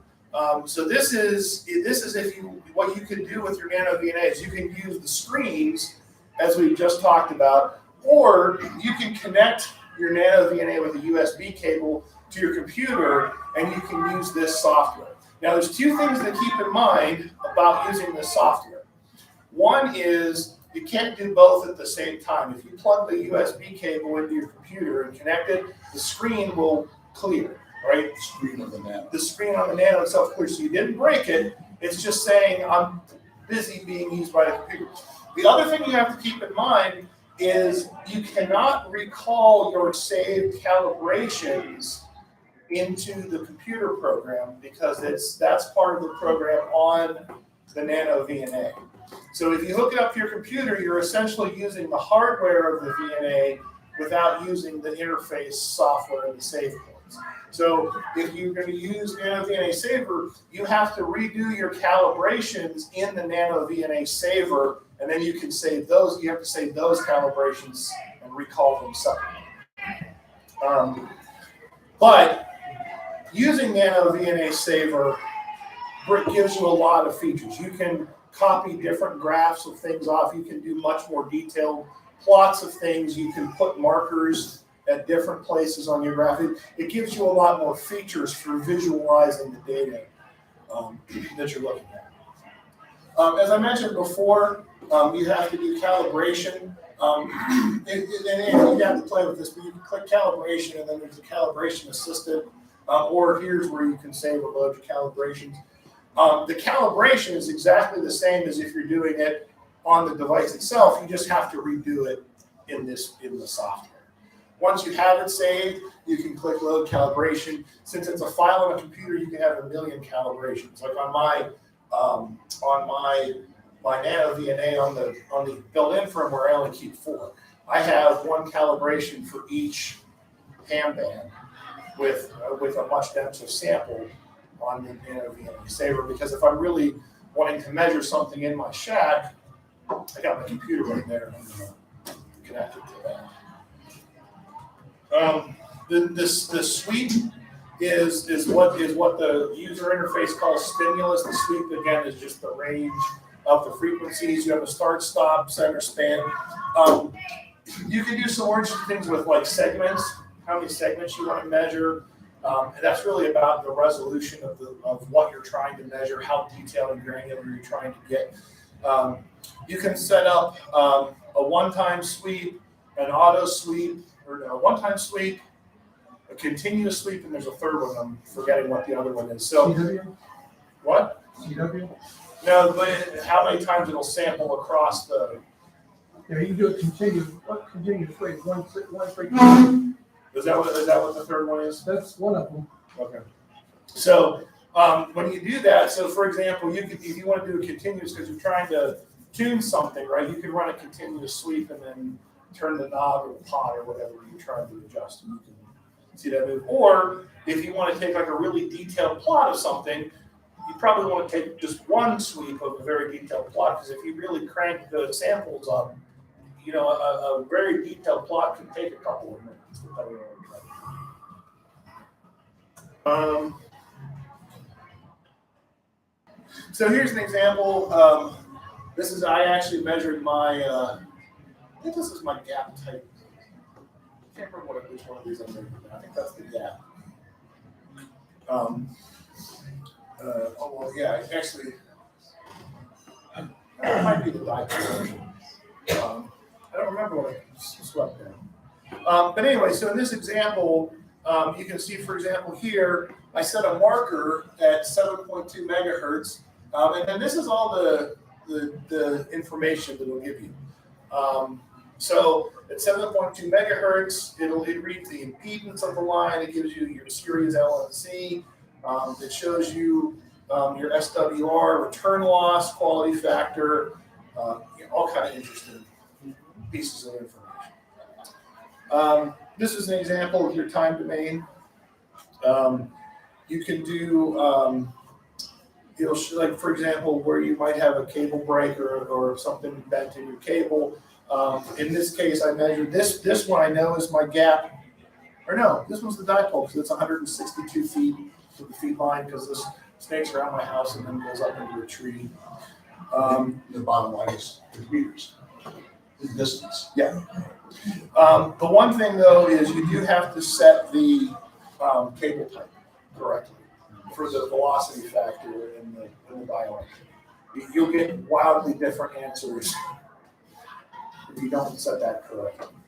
There's some of the spec cables like LMR and Uniden or Belden, some of those in there, and then there's some generic. This is a polyethylene core 0.66 velocity. Like there's different options. Jason, also, you have to set your frequency span if you want to see the details. Right. On the coax line, you can see it there, but I said your lights down kind of close, so you're losing the details. Yeah. And if you set the frequency span right, you will see it will span across, and you'll see that there's lumps in the line. Yeah. I forgot to take this screenshot, so I ran downstairs between meetings. And, I don't think you want to do it there. I ran downstairs in between meetings and grabbed this. So this is like, oh, look, it measures the line. So pay no attention to a lot of the details because this was not a particularly well set up. So Probably the most difficult measurement to set up. You get a good display on. Yeah. So, and then each one of these, you can right click on the graphs and pick different resolutions, and you can save the pictures. There's a lot of capability with the Nano DNA saver. If you're in the field and you're trying to measure an antenna, the little screen will do everything you need. We used it when we did the J-pole build. We used the Nano DNA and an antenna analyzer just to see the difference between the two, and they were very close. Obviously, any commercial piece of equipment is going to be better. It's going to be more accurate. So a rig expert antenna analyzer is going to give you a more accurate measurement than the Nano DNA. A spectrum analyzer with a tracking generator or a commercial DNA will obviously give you much better accuracy for the thing you measure. Conversely, how often does the average ham need that level of precision, right? Like if you're tuning a duplexer, you want that level of precision, right? If you're trying to see if your antenna dips in the right place, or you build a filter and you want to see that it's going to notch out about 30 dB of some particular signal, all day long you can use this for this kind of. Also, the Nano loses accuracy as you go up in frequency because it's working on harmonics, where the commercial analyzer is not doing it on harmonics the same way, which gives them a better accuracy if you're up to 3 gigahertz. Yeah, the Nano DNA you can only use up to 1 gigahertz, and even I think they say when you get past 600 megahertz it gets a little squirrely. I think Different models have different upper frequency limits. Yeah. But they're sort of fudging it as you go up in frequency past that limit. Yeah, things get hard when you get to UHF, and that's why it's $10,000 rather than $6,000. Right. Yeah. You know, when I got back into the hobby, one of the things I started doing when I put up my station is building wire antennas. And I got my SWR meter, and I just went up frequency, and I just made a graph. I checked the and I just went through and I made, like, day when the band was dead, I made 15, 20 transmissions on a CW key and measured the CWR. That's how I check my antennas and cut them to length. With this thing, you plug it in, you go, I need to trim 6 inches off this. Maybe it's more, let's start with 6, maybe we'll do 8, or whatever, you know. It just takes all those steps that we can do with just a regular SWR meter. And it condenses them down into a single graph. And if you're building a multi-band antenna, you can see where your dips are. When I was designing that J-pole we did for the build project last year, I actually had my Nano DNA hooked up to it, and I had done the math on rods, but between doing the math and then when we actually hooked them all up, we're a little different. So I actually had this doing it continuously, and I was moving some of the rods up and down. And then when I got it to the exact right space, I lock them down, and then that's when I measure it. So you can do a lot of different stuff. You can do things with others' devices. This just makes them a lot easier, a lot simpler. Right. And but you said it's not professional grade, so it's easy to break. Yeah, everything's very fragile. It's a piece of plastic. Yeah, it's a screen and a piece of plastic. Yeah. Is everybody doing okay? We're All good? Thank you. Thank you. It's good friends. One of these. Right, and that's exactly what this is marketed at, is how can you make, I want to build an antenna, I want to build a filter, I want to test this filter. You're not installing $1 million radio station or something. You want to know if this filter works, and it gets the granularity for what hand. I found interesting is to plot SWR and then impedance on the same plot. Yeah. And you find out impedance does not necessarily hit 50 ohms where your minimum WSR is. Well, yeah, if you go back to this graph for my dipole, the dip in the SWR was 80. So, kind of interesting.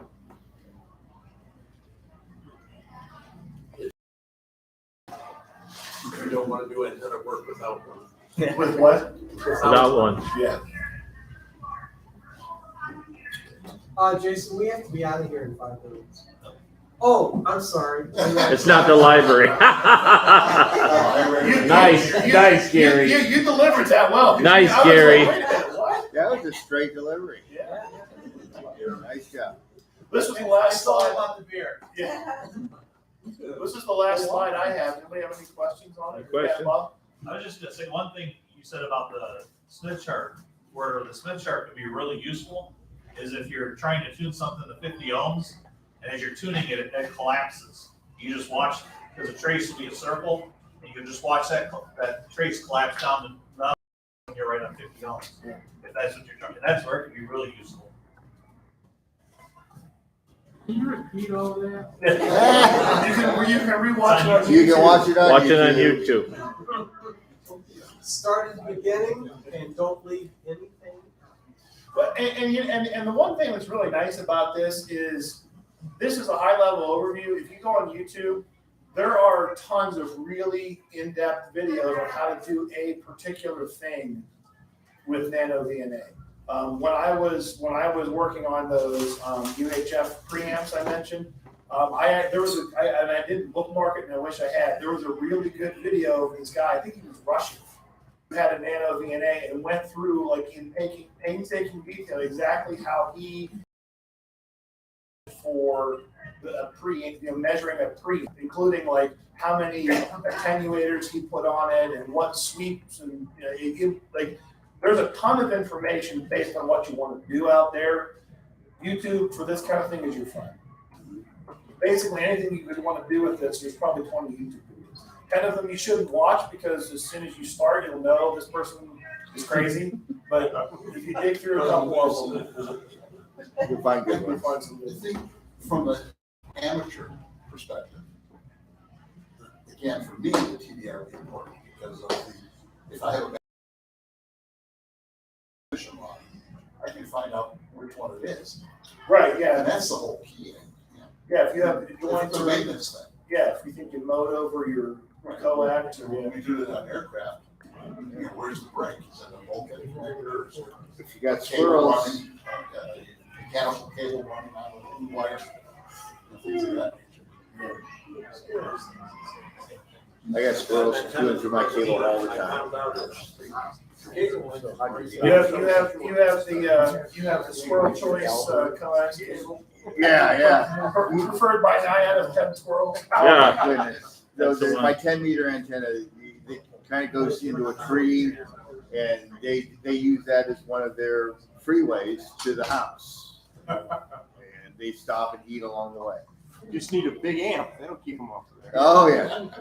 Yeah, what you want to do? I don't play on 10 meters enough, I guess. What you want to do is you want to take that balun off. Put some RF on it. Light 'em up. Yeah, Benny. Just a quick question, not to deter from that. Anybody recently had to renew their license?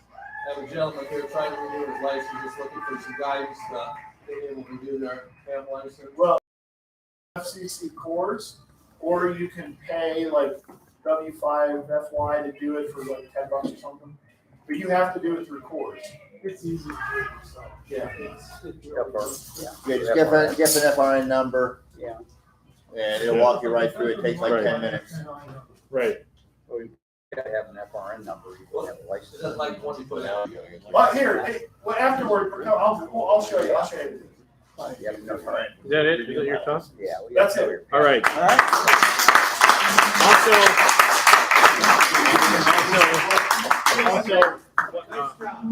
Also one really, or two, Good. and just to make sure, did everyone square up with staff, with any, okay, Not yet. okay. I order a beer. Okay. Everybody like a beer? Oh, you're buying for everyone? Nice. So for next month, you want to come in this door. I will have better guidance on if we're going to eat it here or out there, and I don't think we'll be double booked with the fundraiser next time. So, That's good. Okay. Well, you know all what? right, thanks everybody. Good job. And we didn't have to flee out of here at 8:45 either. You know what, Jay? We can ask, yes, we should ask her. But you know, as we go, yeah, but good idea, good idea. So Yeah, you're. just grab that when you get a chance and then mark me down. Yeah, it'll come through. I got a whole bunch of people that I'm gonna look at either later tonight. Cool, all right, cool.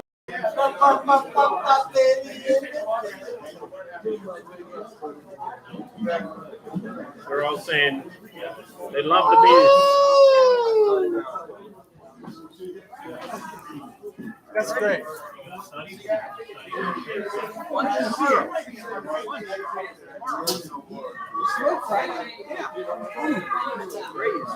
All right. Work will be there. I'll be there. Raise and you.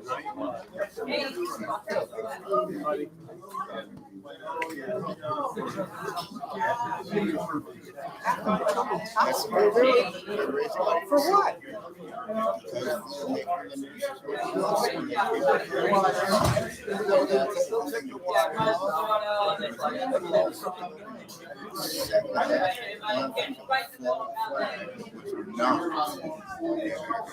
It wasn't the American flag. I love it. I did not stand. I kept on eating, and I told them after the at the end, look, you're being rude, but that's not an American flag, and I won't stand. So what did they say it was? They said it was some freedom flag.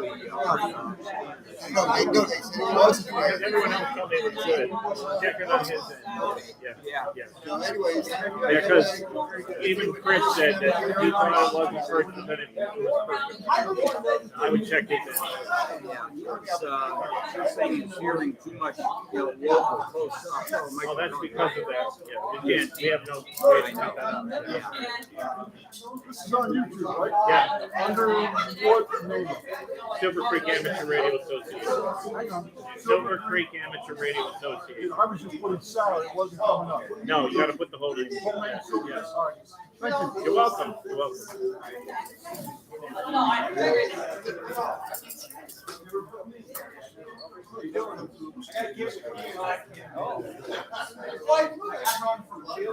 Yeah. And I'm thinking, I'm like, oh, I gotta send my wife pictures back on the radio. Oh, yeah, there you go,